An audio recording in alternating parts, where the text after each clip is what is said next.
आप सभी को प्रणाम। महाराष्ट्र राज्य हिंदी साहित्य अकादमी द्वारा चलाए गए इस 75 साल 75 व्याख्यान की श्रृंखला में मैं मनीष मिश्र एक बार पुनः आप सभी का यहाँ पे हार्दिक स्वागत करता हूँ। इस श्रृंखला की कड़ी को आगे बढ़ाते हुए ये हमारा 41वां व्याख्यान है और हमारे साथ आज शोध विद्वान के रूप में उपस्थित हैं के.एम. अग्रवाल महाविद्यालय में फिजिक्स डिपार्टमेंट में सहायक प्रोफेसर के रूप में कार्यरत आदरणीय doctor Amit Singh sir. Sir, मैं आपका अकादमी की तरफ से यहाँ पे हार्दिक स्वागत करता हूँ। सर, जिस विषय पर केंद्रित होकर आज अपनी बात हम लोगों के साथ साझा करेंगे वो हमारे शोधार्थियों, विद्यार्थियों के लिए, युवा साथियों के लिए बहुत महत्वपूर्ण है और वो है प्रतियोगी परीक्षाएं। प्रतियोगी परीक्षाओं को लेकर भारतीय युवाओं का क्या दृष्टिकोण रहा है, वो किस तरफ जाते हैं, उनकी रुचि क्या है, उनको किस तरह से तैयारियां करनी चाहिए, इन तमाम विषयों पर, इन तमाम पहलुओं पर सर आज हमारे साथ विस्तार से चर्चा करेंगे। इससे पहले कि मैं सर को व्याख्यान के लिए आमंत्रित करूं, मैं सर के बारे में थोड़ी संक्षिप्त जानकारी आप लोगों के साथ बांटना चाहूंगा। जैसा कि मैंने बताया कि सर के.एम. अग्रवाल महाविद्यालय कल्याण में शिक्षक के रूप में वर्ष 2004 से कार्यरत है। इसके अलावा सर ने अपनी पीएचडी यहीं मुंबई विश्वविद्यालय से पूर्ण की। इसके अलावा सर के बहुत सारे पेटेंट हैं जो सर के नाम पे रजिस्टर्ड हैं, जो खासतौर पर बायोलॉजिकल मॉलिक्यूल से संबंधित है। चूंकि वो तकनीकी चीजें हैं, मैं उसके बारे में ज्यादा विस्तार से नहीं बता पाऊंगा। इसके अलावा विज्ञान की तमाम राष्ट्रीय अंतर्राष्ट्रीय पत्रिकाओं में सर के बहुत सारे शोध पत्र प्रकाशित हैं, बहुत सारी किताबों में चैप्टर्स आपने कंट्रीब्यूट किए हैं।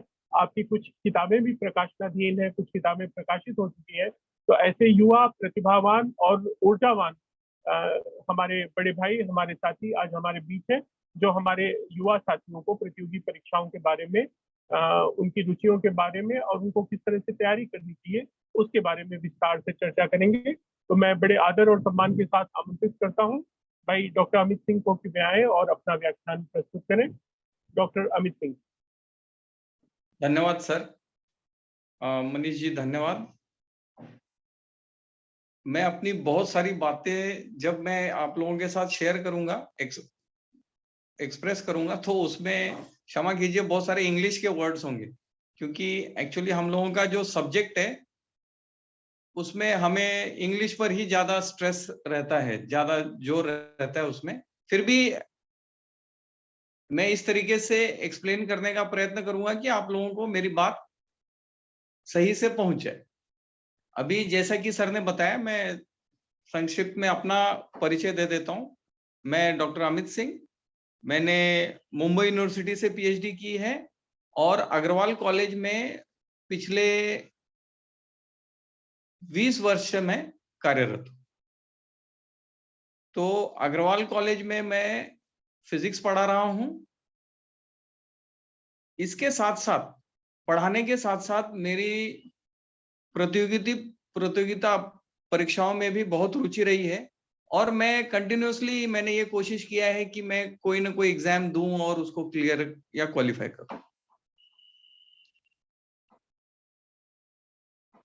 थोड़ा सा मैं ब्रीफ में अपना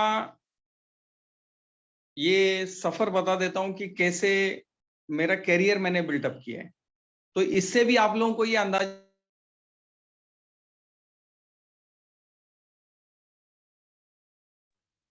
अमित सर, अनम्यूट करिए अपने आप को।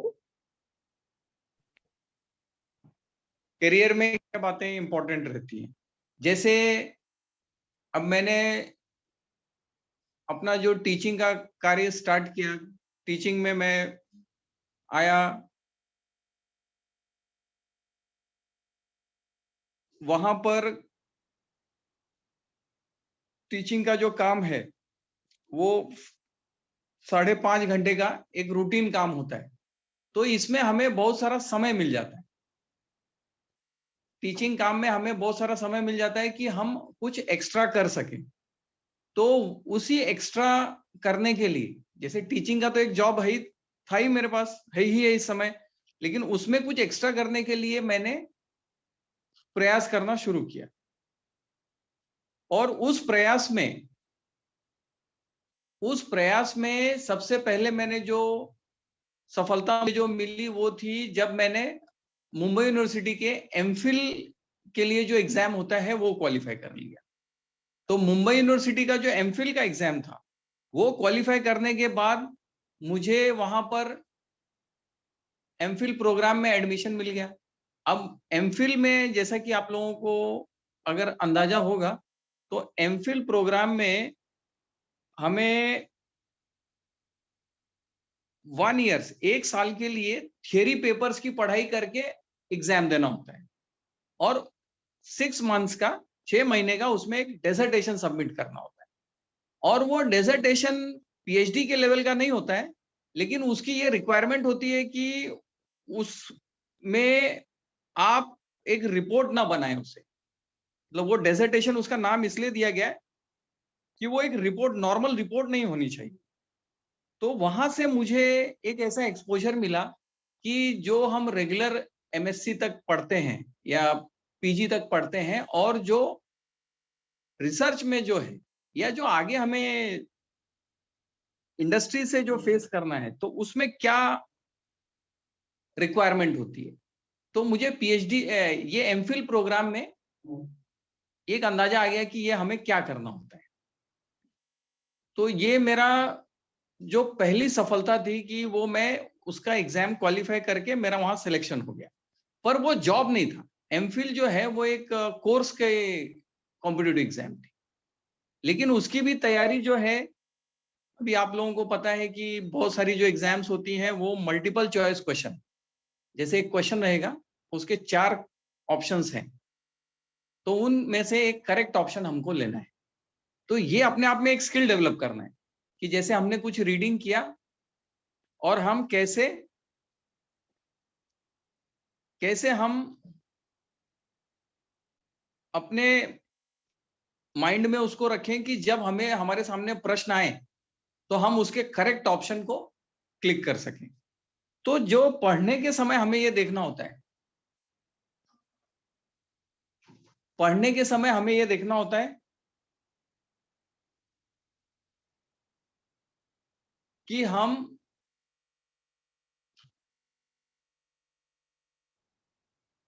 मनीष जी, एक जस्ट 2 मिनट सर। हाँ जी सर, प्लीज। एक 2 मिनट, हाँ सर, 1 मिनट।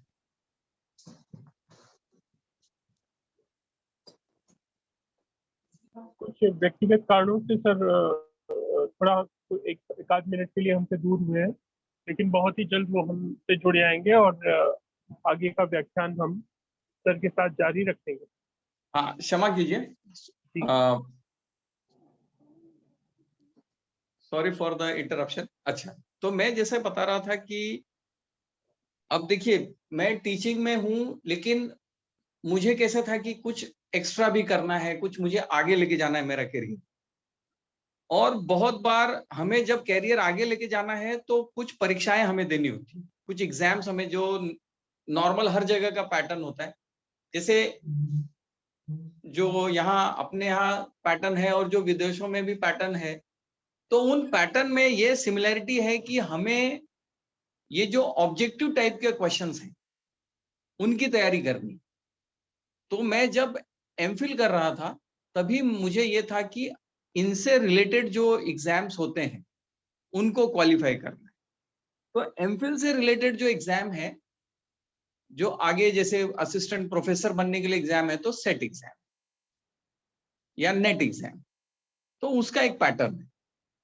अच्छा, इसके पहले मैं आप लोगों को ये भी बताना चाहूंगा कि मैंने जब एमएससी किया था तभी मैं भाभा एटॉमिक रिसर्च सेंटर में साइंटिफिक ऑफिसर का एक एग्जाम होता है, वो एग्जाम मैंने क्वालिफाई कर लिया विदाउट एनी कोचिंग। मतलब उसके लिए मैं किसी कोचिंग में नहीं गया था। तो और उस समय उस एग्जाम को मैंने जब क्वालिफाई किया, तो हम, अभी आप लोगों को पता होगा कि पीजी लेवल पर ज्यादा करके हम लोग रेफरेंस बुक ही पढ़ते हैं, और रेफरेंस बुक भी जो, अब फिजिक्स में जो जो रेफरेंस बुक मैं पढ़ रहा था, तो वो रेफरेंस बुक्स जो थी वो सारी की सारी फॉरेन ऑथर्स की होती, मतलब वो इंडियन ऑथर्स की बुक नहीं होती थी। तो वो सारी फॉरेन ऑथर्स की बुक आपको पढ़ना है। तो वहां पर एक प्रॉब्लम क्या आता था कि उनका जो इंग्लिश का लेवल है, और पीजी लेवल पर आपको, या जो स्टूडेंट्स हैं आगे जाएंगे, अभी जो यूजी लेवल पर होंगे और जो आगे पीजी लेवल पर जाएंगे, तो जैसे जैसे हम आगे बढ़ते जाते हैं तो जो नॉलेज का डेप्थ है वो बढ़ता जाता है, तो वहां पर रेफरेंस बुक ही हमें पढ़ना होता है, उसी से हमारा लेवल बढ़ेगा। तो जब वो लेवल बढ़ाने के लिए हम रेफरेंस बुक पढ़ते हैं, तो रेफरेंस बुक में हमें जो हमारे टॉपिक्स हैं उसके अलावा भी बहुत सारे टॉपिक्स हैं। जैसे आप लोगों को तो अंदाजा है ही है कि जो कोर्स है, तो वो कोर्स के कुछ टॉपिक समझिए एक बुक से, कुछ उन्होंने 2 या 3 टॉपिक लिए, फिर दूसरी बुक से। तो ये सब हमें समराइज करके रखना होता है, और समराइज करके रखना है, और जो एग्जाम देना है वो ऑब्जेक्टिव फॉर्मेट का एग्जाम। अच्छा, अभी कुछ लोगों को ये लग सकता है कि ऑब्जेक्टिव फॉर्मेट का एग्जाम जो है वो इजी एग्जाम है, लेकिन अब यहाँ अपने यहाँ पर, जैसे मैंने जो एग्जाम क्वालिफाई किया था बीआरसी में, बाबा एटॉमिक रिसर्च सेंटर में साइंटिफिक ऑफिसर, पहला एग्जाम मैंने वो क्वालिफाई किया था। उसके बाद मैंने एक post graduate teacher, PGT teacher का एग्जाम होता है, वो एग्जाम मैंने क्वालिफाई। तो इन एग्जाम्स में खाली क्वालिफाई करने से आपको जॉब नहीं मिलेगा, उसके बाद आपको उनकी टॉप मेरिट में आना है। तो इसके लिए एग्जाम तो ऑब्जेक्टिव है, लेकिन जो टॉप मेरिट में आने के लिए जो चैलेंज है वो ज्यादा क्रिटिकल है। मतलब टॉप मेरिट में आप कैसे आएंगे, आप पास तो हो जा रहे हैं।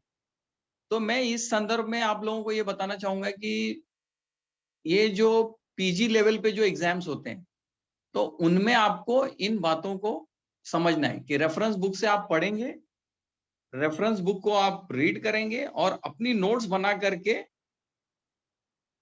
उसको प्रैक्टिस करेंगे कि इनको कैसे कम समय में, और जब आप नोट्स बना रहे हैं, जब आप उसकी तैयारी कर रहे हैं, तो उसी समय आपको ये आइडिया भी लगा लेना है कि ये मुझे याद कैसे रहे। जैसे बहुत सारे पीजी लेवल पर तो आपको पता है कि बहुत सारे टॉपिक्स होते हैं, तो उन टॉपिक्स को हम याद कैसे रखेंगे, क्योंकि जैसा कि मैंने बताया और मेरा जो अनुभव है कि जो टाइम है टेस्ट का, अभी जैसे हमने कोई फॉर्म भरा, अब वो फॉर्म भरने के बाद वो जो एग्जाम होता है, वो एग्जाम ही समझिए 3-4 महीने बाद होता है, 3-4 महीने बाद होता है, उसके बाद समझिए और 3-4 महीने में उसका रिजल्ट आ जाता है। मतलब एक एग्जाम देने का मतलब है कि आपका कम से कम 8 से 10 महीने का आपका एफर्ट्स उसमें लगने वाला है, और समझिए वो एफर्ट आपने पुटअप किया और आपसे वो मिस हो गया। अगर वो एफर्ट आपसे मिस हो गया तो फिर आप क्वालिफाई नहीं किया, आप तो वापस से आपको उतना ही 1 साल वापस उसमें देना है। तो ये सारी चीजें आपको पहले से ही समझना है कि मैं कैसे कैसे इसकी तैयारी करूं कि मेरे एफर्ट्स को सक्सेस मिले। अब इसमें जो मेरा अनुभव है, एक रिक्वायरमेंट ये है कि जो पीजी लेवल पर जब हम रेफरेंस बुक पढ़ते हैं तो उसे बार बार पढ़िए। जैसे आपने अगर पहले बार पढ़ा है तो उससे अच्छे से आप इंपॉर्टेंट पॉइंट्स को लिस्ट कर लीजिए, और उसी बुक को कम से कम 3 से 4 बार उसको पढ़िए। और जो इंपॉर्टेंट पॉइंट आपने लिस्ट किया है, अभी जैसे आप लोगों को मैं बता रहा हूं, मेरे विषय में फिजिक्स में कैसा होता है कि इक्वेशंस होते हैं बड़े बड़े, और वो इतने बड़े होते हैं, और कि मतलब 4 ऑप्शंस भी अगर वो रहेंगे ना, तो वो 4 ऑप्शंस भी एक लाइन में नहीं बैठते, वो जैसे एक के नीचे एक, मतलब चारों ऑप्शन ना एक के नीचे एक लगाए गए। मैं ये क्यों बता रहा हूं कि वो इक्वेशंस बहुत बड़े हैं। अभी वो इक्वेशंस अगर वहां पर हम सॉल्व करने जाएंगे, या उस प्रॉब्लम को हम वहां पर समझिए ये सोच रहे हैं कि पूरा का पूरा सोल्यूशन दे दें, तो वो भी संभव नहीं। तो ये जो प्रतियोगिता, ये जो एग्जाम्स है ना, ये हमें बहुत अलग अलग तरीके से टेस्ट कर रहे हैं। जैसे आजकल तो हर एक एग्जाम में एक पार्ट रहता है जो जनरल एप्टीट्यूड का है। तो जनरल एप्टीट्यूड तो समझिए 10 तक का ही सिलेबस होता है, वो तो हम कर सकते हैं, वो हम सॉल्व भी कर सकते हैं। लेकिन जो आगे के जो क्वेश्चंस हैं, जो हमारे सब्जेक्ट के क्वेश्चंस हैं, उसमें हमें ट्रिक्स लगाना है कि वो हम कैसे याद रखेंगे। कुछ को हमें याद रखना है, कुछ को हमें ये समझना है कि ये इसमें शॉर्टकट मेथड क्या होता है। कुछ को, अभी जैसे हम लोगों के सब्जेक्ट में न्यूमेरिकल्स होते हैं, आपको वैल्यूज फॉर्मूला जैसे याद रखना है, उसके बाद जो वैल्यूज उन्होंने वहां पर दिया है उन वैल्यूज को पुटअप करना है। तो वो वैल्यूज को जब आप पुटअप करेंगे तो आपको ये समझना है कि ये कम से कम समय में कैसे आ जाए और सही आ जाए, करेक्ट आ जाए आंसर। तो इसके लिए भी हमें क्या करना होगा, पहले से ही वो ट्रिक्स अप्लाई करनी होंगी और उन ट्रिक्स को ध्यान में रखना होगा। इसमें अब जैसे जो न्यूमेरिकल्स में है तो मैथमेटिकल मल्टीप्लिकेशन डिवीजन ये थोड़ा स्ट्रांग होना चाहिए, तो आपको सॉल्व हो जाएगा जल्दी। और जल्दी सॉल्व होने का जैसे कि मैंने बताया, अभी तो जो नेट सेट का पैटर्न है, जैसे हम आते हैं मेन जो पीजी लेवल पे स्टूडेंट्स हैं उनके लिए main target net set exam है, और जो साइंस स्ट्रीम से रहते हैं उनके लिए गेट एग्जाम भी हो जाता है। तो इन एग्जाम्स में खाली पास होने से भी काम नहीं चल रहा है। अभी इनके एग्जाम्स में कैसा है, आपको टॉप 5% या 6% कैंडिडेट में आना है। अगर वो टॉप 5-6% में आए तो ही आपका सिलेक्शन होगा आगे के लिए, आपको सर्टिफिकेट देंगे वो, तो उसके बाद आपका जॉब का है। तो ये जो टॉप 5-6% में आना है ना, इसके लिए आपको पहले से ही ना अच्छे से स्ट्रेटेजी बनाना है। तो वो स्ट्रेटेजी में मैंने आपको क्या बताया, जैसे मेरा अनुभव क्या था, मैं क्या कर रहा था, मैं पहले वो बुक्स को ही, मतलब वो उन्हीं चैप्टर्स को, और बुक्स में चेंज नहीं कर रहा था। वो हर एक सब्जेक्ट का, जैसे अभी हमें फिजिक्स में करीब 12 सब्जेक्ट्स हैं, फिजिक्स के जो सब्जेक्ट के डिवीजन, तो उन 12 सब्जेक्ट्स पर समझिए पर सब्जेक्ट पर मेरे पास 3 बुक्स थी, तो वो 3 बुक्स को ही मैं बार-बार रीड करता था, उनको ही बार-बार मैं रीड करता था। अब जैसे ये हो गया फर्स्ट स्ट्रेटेजी। अब सेकंड काम आपको करना है कि जो आपको लग रहा है कि इंपॉर्टेंट है, और वो आपको तो पेपर से समझ में आ ही जाएगा, जो क्वेश्चन पेपर तो आजकल अवेलेबल होते हैं। तो उनसे आप क्या करिए कि जो क्वेश्चंस आ रहे हैं उनको समझिए कि ये क्वेश्चंस कैसे आ रहे हैं, तो मुझे जैसे मैंने ये यूनिट पढ़ा है तो उसमें से कैसे अटेम्प्ट होगा। ये आपका सेकंड स्टेप हो गया। मतलब आपकी नोट्स और अपना इंडिविजुअल नोट्स बनाना बहुत ज्यादा जरूरी है। कुछ स्टूडेंट कैसे रहते हैं कि जैसे अब जो मेरे साथ मेरे भी कलीग्स थे जो क्वालिफाई नहीं हुए, तो उनमें मैंने ये पाया कि इंटेलिजेंस का प्रॉब्लम नहीं था, प्रॉब्लम ये था कि जो फोकस लेवल है वो ही कम था।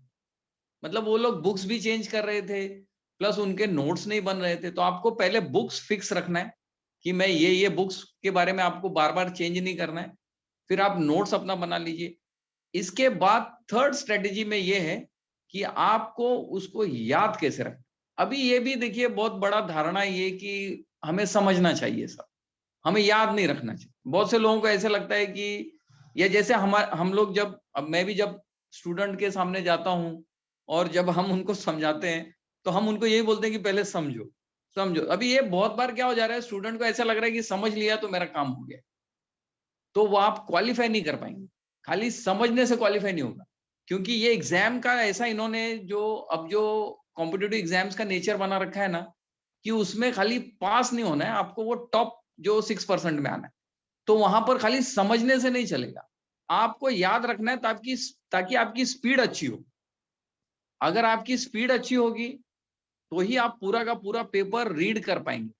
अब मैं आपको बता रहा हूँ, मैं अपना जब भी मैं लास्ट टाइम जो सेट एग्जाम मैंने क्वालिफाई किया, तो मैं जब वहां पर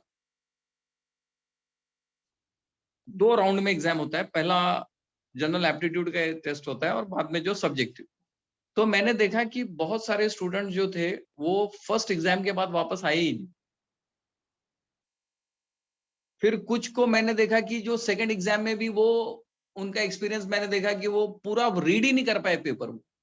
मतलब जो उसमें क्वेश्चंस थे, टोटल नंबर ऑफ क्वेश्चंस वो पढ़ ही नहीं पाए। तो इसके लिए हमें ये प्रॉब्लम क्यों आएगी, क्योंकि अगर आपकी मेमोरी वीक है, तो अगर आप मेमोराइज नहीं कर पा रहे तो भी सिलेक्शन होना मुश्किल है। तो आपको अच्छे से मेमोराइज कर लेना है। अब देखिए उसमें पीजी लेवल पर तो काफी मेहनत भी है। मतलब ये जो भी एग्जाम्स है, ये समझिए कि ये फुल टाइम से भी बड़ा काम है ये। और स्पेशली जब हम जॉब में होते हैं तो जॉब की अपनी रिस्पॉन्सिबिलिटीज है, फिर आपकी बाकी भी रिस्पॉन्सिबिलिटीज होगी, तो उसमें आपको ये अपना फोकस बना के रखना है और आपको मेमोराइज करना है डे 1 से। मतलब पहले दिन से ऐसा नहीं कि पहले मैं समझ लेता हूँ फिर देखूँ। अभी मैं तो, मेरे भी अनसक्सेसफुल अटेम्प्ट्स रहे हैं, तो मैंने ये एनालाइज किया कि मैं उन अनसक्सेसफुल अटेम्प्ट्स क्यों रहे मेरे, क्योंकि मैं कोई चीज मेमोराइज नहीं कर रहा था। मैं जैसे समझ रहा था, ठीक है ये समझ गया ये टॉपिक, अभी आगे बढ़ते, ये टॉपिक समझ गया अभी आगे बढ़ते, ऐसा नहीं करना, आपको मेमोराइज करना है। ये थर्ड पार्ट हो गया। मतलब पहला जैसे मैंने बताया, आपको बुक्स आपकी फिक्स रखना है, आप स्टैंडर्ड बुक्स उसका ले लीजिए, और जो भी स्टैंडर्ड बुक्स है, और ऐसा भी नहीं है कि जो बहुत कुछ ऑथर्स की ना इजी किताबें भी रहती हैं, जैसे उसी टॉपिक पर उनकी इजी बुक्स होंगी, उन पे मत जाइए। जो स्टैंडर्ड आपको यूनिवर्सिटी प्रिस्क्राइब कर रही है, जो आपके कॉलेज में बताया जा रहा है, जो स्पेशली यूनिवर्सिटी का तो करिकुलम ऐसा बनाया ही जाता है, तो उसी पर आप फिक्स रहिए, उनकी जो स्टैंडर्ड बुक्स है। फिर दूसरा स्ट्रेटेजी मैंने ये, जो मुझे काम में आया, कि आप अपनी एक नोट्स बना लीजिए। मतलब आपके पास ना इन शॉर्ट भी रिवाइज करने के लिए बार बार रिवीजन, ये क्या है, बार मेमोराइज पे मैं स्पेशल आपको बताऊंगा कि आपको स्पेशल फोकस करना है। अगर आप मेमोराइज नहीं कर रहे हैं ना, तो ये एग्जाम्स को क्रैक करना इजी नहीं। तो आप क्या करिए कि उसको मेमोराइज कीजिए। जैसे मैं खुद भी मेमोराइज करता था। अभी फिजिक्स में मैं आपको बताऊं, इतने बड़े बड़े इक्वेशंस होते हैं ना, काफी बड़े इक्वेशंस होते हैं, उनको मेमोराइज करना, मतलब मैंने आपको एक एग्जांपल बताया कि वो जो ऑप्शंस ऑप्शंस लगाए जाते हैं ना, वो एक लाइन में नहीं बैठते, वो ऑप्शंस भी वो लोग 3-4 लाइन में देंगे, ए बी सी डी। लेकिन एक बात और है कि जो वो ऑप्शंस भी देते हैं ना, तो उनका भी जो जो लोग ये एग्जाम ले रहे हैं, उनके बारे में भी मैं ये बताऊंगा कि उनका भी इंटेंशन है कि आप क्वालिफाई करिए। तो आपको ये समझना है कि मैं कैसे अप्रोच करूं। तो जैसे अभी स्ट्रेटेजी की बात हो रही है, मनीष जी ने कहा कि सर एक स्ट्रेटेजी डिस्कस करिएगा, तो मैं आपको स्ट्रेटेजी आपसे उस पर ज्यादा फोकस कर रहा हूं। तो पहला स्ट्रेटेजी था कि आप,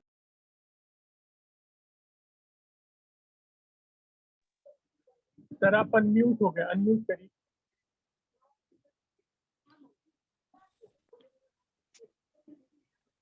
दूसरा आप अपनी नोट्स बनाइए, और तीसरा आप जो मेमोराइज करना शुरू करिए।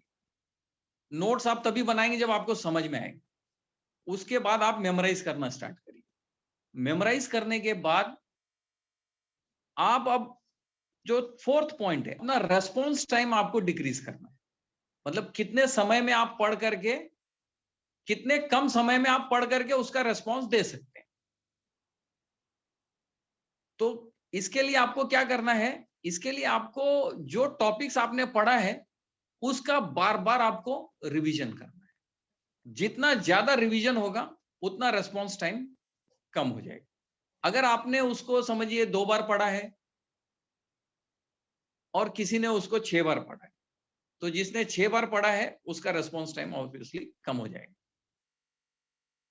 और मैं आपको बता रहा हूं कि ये जो चीजें मैं आपके साथ शेयर कर रहा हूं ना, ये मुझे किसी ने नहीं बताया। मतलब मेरे साथ भी, मेरे भी कुछ कलीग मुझसे पहले क्वालिफाई हो गए थे, लेकिन उन लोगों ने मुझसे ये शेयर नहीं किया कि एक्चुअली करना क्या है।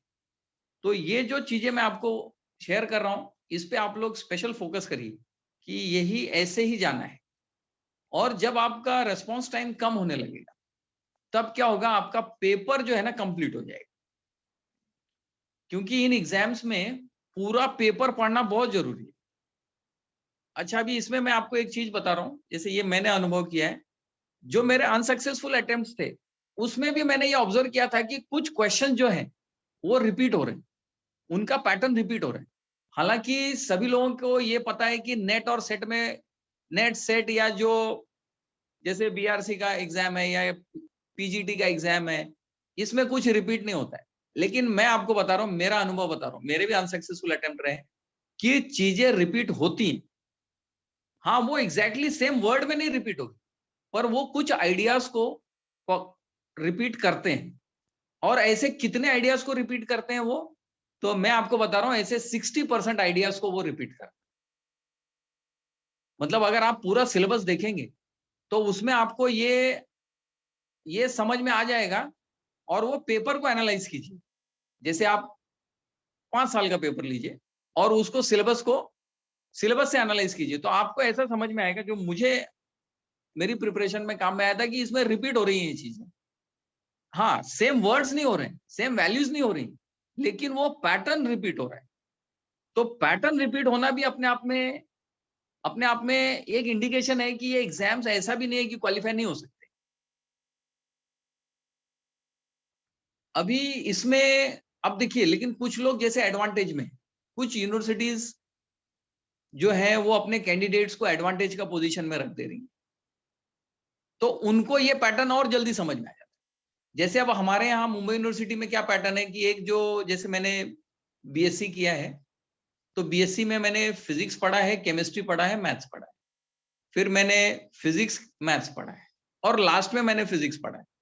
लेकिन अब आप दिल्ली में देखेंगे, जहां से ये मैक्सिमम क्वालिफिकेशन होती है, लोग मैक्सिमम लोग क्वालिफाई करते हैं, तो वहां पर फिजिक्स ऑनर्स का कोर्स होता है या केमिस्ट्री ऑनर्स का कोर्स होता है। तो उसमें वो जो स्टूडेंट है वो 3 साल पूरा फिजिक्स ही पढ़ रहा है या पूरा केमिस्ट्री पढ़ रहा है, और वो वही चीजें पढ़ रहा है जो एग्जाम्स में आती है, तो उसके लिए ये भी एडवांटेज। लेकिन अब कैसा है, जैसे हमने तो समझिए, अब अगर हमारी यूनिवर्सिटी ने ऐसा प्रोविजन किया है तो बहुत अच्छी बात है, अगर नहीं किया है, लेकिन हमको तो एग्जाम तो वही फेस करना है, तो फिर हमें क्या करना चाहिए? तो उसी में मैं आपको बता रहा था कि आप पेपर देखिए, पेपर में, और मैं आपको बहुत ही विश्वास से ये कह सकता हूं कि 60% पेपर रिपीट होता है, सेम टाइप के क्वेश्चंस होते हैं। अब अगर मैं फिजिक्स की बात कर रहा हूं, तो बाकी सब्जेक्ट का तो मैं इतना डिसिसिवली, एकदम कॉन्फिडेंटली आपको बाकी सब्जेक्ट्स के बारे में नहीं बता पाऊं, लेकिन जहां तक मुझे इन पेपर्स का, जो मेरे सब्जेक्ट का आइडिया हुआ, तो वो जो 60% रिपीट हो रहा है वही इसकी की है। अब जिस स्टूडेंट को ये समझ में आ गया कि यही 60% रिपीट होता है, उसके लिए क्वालिफाई करना ये बहुत ईजी है। और इसमें बहुत से लोग ये बोलते हैं कि नहीं, कोई बहुत ज्यादा पढ़ाई होनी चाहिए, या बहुत सीनियर लोग कर लेते हैं या जूनियर लोग कर लेते हैं पहले, ऐसी कोई बात नहीं। जिसे वो 60% समझ में आ गया, मतलब जिसे वो की समझ में आ गया ना कि ये 60% रिपीट हो रहा है, तो उनके लिए क्वालिफाई करना वो बहुत ईजी है। तो ये मैं आपको कहूंगा कि ये आपकी स्ट्रेटेजी का एक पार्ट ये होना चाहिए कि आप उन टॉपिक्स को आइडेंटिफाई कीजिए जो रिपीट होते हैं। और जैसा आप लोगों ने देखा होगा कि इन एग्जाम्स में जो हाईएस्ट परसेंट होता है वही 55, 60, 65% तक होता है। मतलब मेजॉरिटी ऑफ क्वालिफाइंग स्टूडेंट को 55 से 65% तक मार्क होते हैं। उसमें कुछ स्टूडेंट जो होते हैं उनको, वो समझिए 75 क्रॉस करते हैं। यूपीएससी में भी आपको अंदाजा है कि इसी तरीके के रिजल्ट्स आते हैं, 50-55% पर ही उनके टॉपर डिक्लेयर होते हैं। तो हमें वो देखना है कि जो टॉपिक्स आइडेंटिफाई करना है कि जो टॉपिक रिपीट हो रहा है, तो इस स्ट्रेटेजी का ये भी एक इंपॉर्टेंट पार्ट है। इसके बाद अब क्या होता है, जैसे हमने, अगले पॉइंट पे मैं आ रहा हूं, जैसे हमने हमने 4 बुक पढ़ी एक टॉपिक से लेकर के, तो कभी कभी क्या होता है कि एक चैप्टर जो है एक ऑथर का डिफिकल्ट रहता है, लेकिन वही दूसरा ऑथर लिखता है तो वो इजी वे में रहता है, वो हमें इजी लगता है। एक्चुअली ऑथर तो सबके सब अपने हिसाब से अच्छे से ही लिखते हैं, लेकिन हमें ऐसा लगता है कि इस बुक में हमको नहीं समझा, वो बुक में हमको समझाए। इसके लिए एक टॉपिक पर आपको कम से कम 3 या 4 बुक रेफर करना चाहिए, एटलीस्ट 2 to 3 तो होनी चाहिए रेफर, एक बुक पर रिलाय मत कीजिए, और वो स्टैंडर्ड बुक होनी चाहिए। कुछ ऑथर लोग बहुत ओवर सिंप्लीफिकेशन के केस में क्या कर देते हैं ना, वो बहुत एक्चुअली हमारी अंडरस्टैंडिंग को बहुत लो लेवल पर लेकर चले जाते हैं, तो बाद में फिर वो जो एग्जाम के, इन एग्जाम्स के लेवल है, हम उन लेवल तक पहुंच ही नहीं पाते। तो ऐसे ऑथर्स को अवॉइड कीजिए, और वो जो स्टैंडर्ड ऑथर है वो आपको यूनिवर्सिटी प्रिस्क्राइब करके देती है।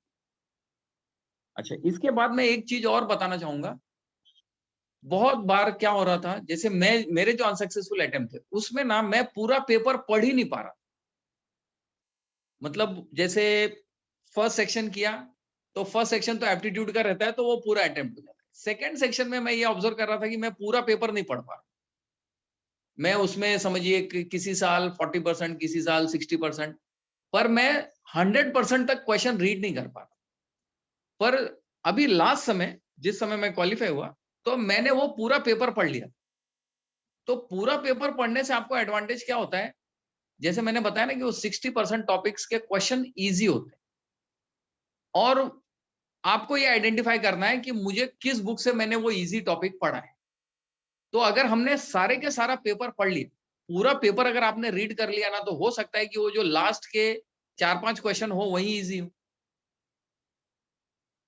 तो वो भी एक स्ट्रेटेजी का इंपॉर्टेंट पार्ट है कि पूरा पेपर आपको पढ़ना है।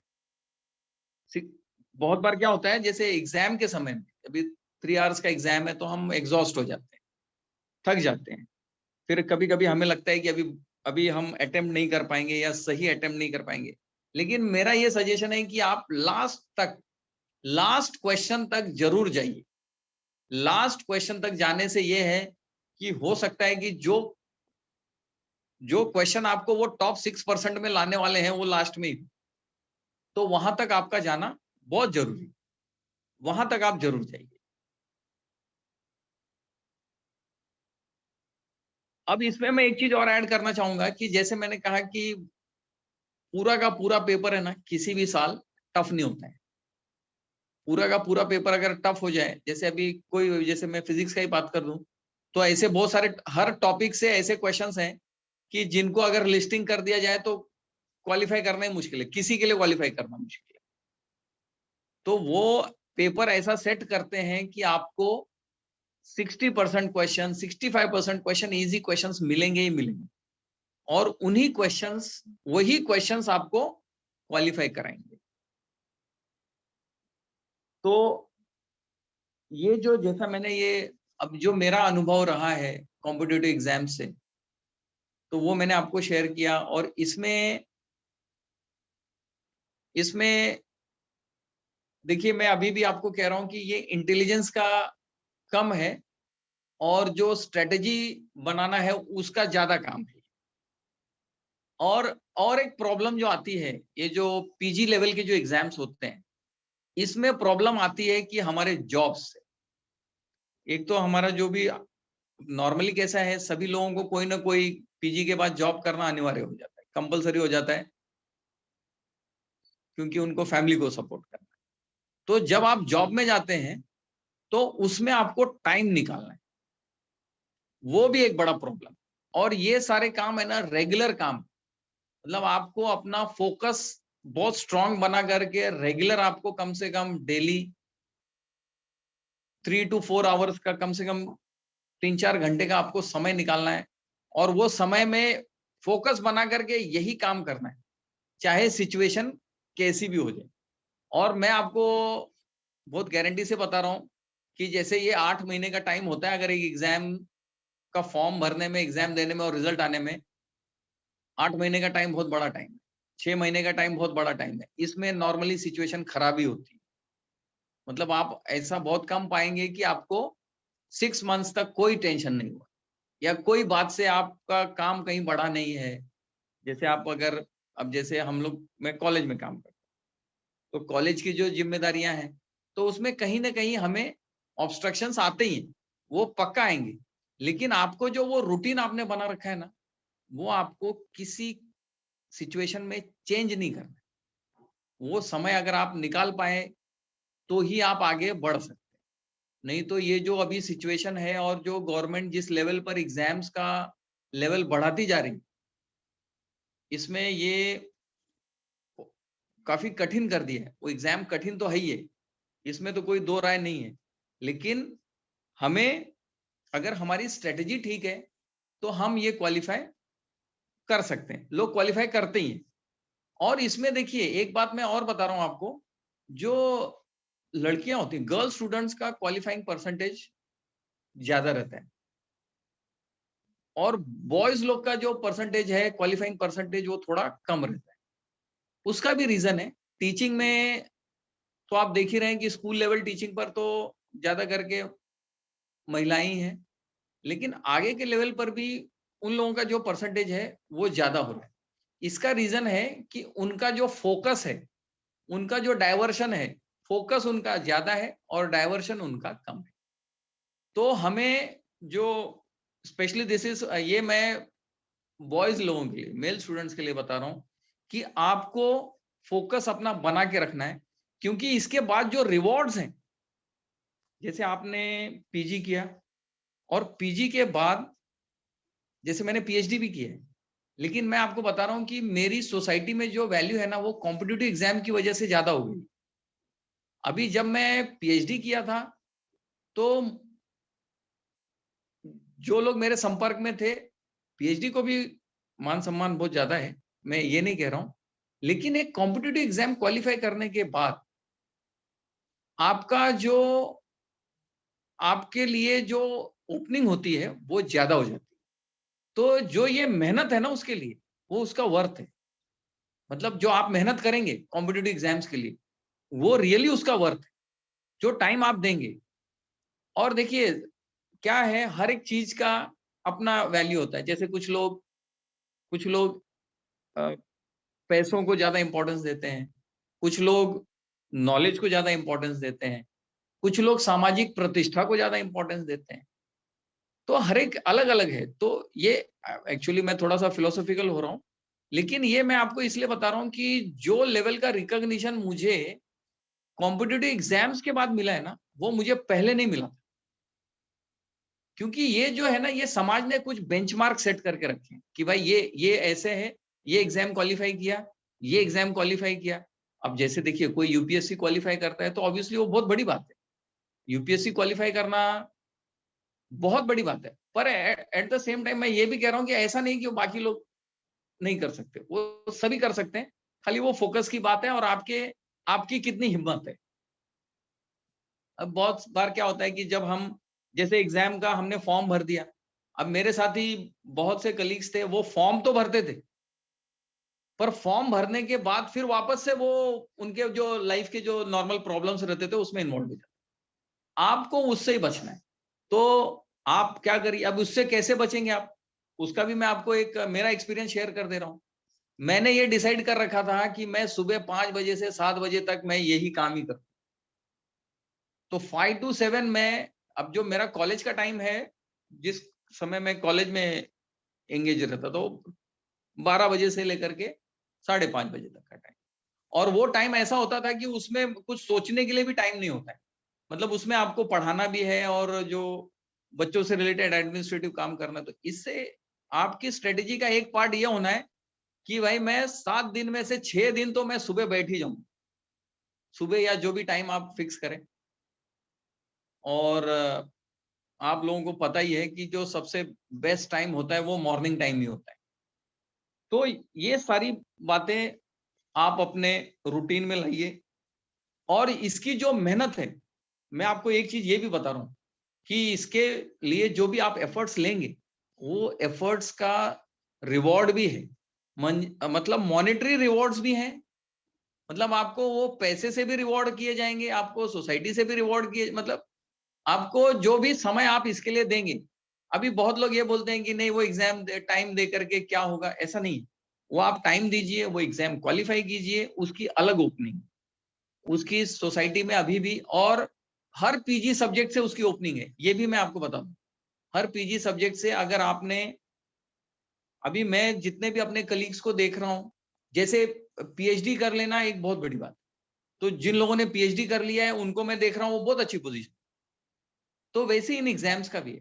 तो ये मतलब उसके वर्थ है। मैं ये आपको बात इसलिए बता रहा हूँ कि ये उसके वर्थ है। आप इसमें समय दीजिए, मेहनत कीजिए। और अभी आपका करियर स्टार्ट होगा। पीजी करने के बाद एक्चुअल करियर पीजी करने के बाद ही स्टार्ट हो रहा है। जो एकेडमिक्स में करियर बनाना चाहते हैं, जो रिसर्च में करियर बनाना चाहते हैं, तो ये उसके बाद ही स्टार्ट।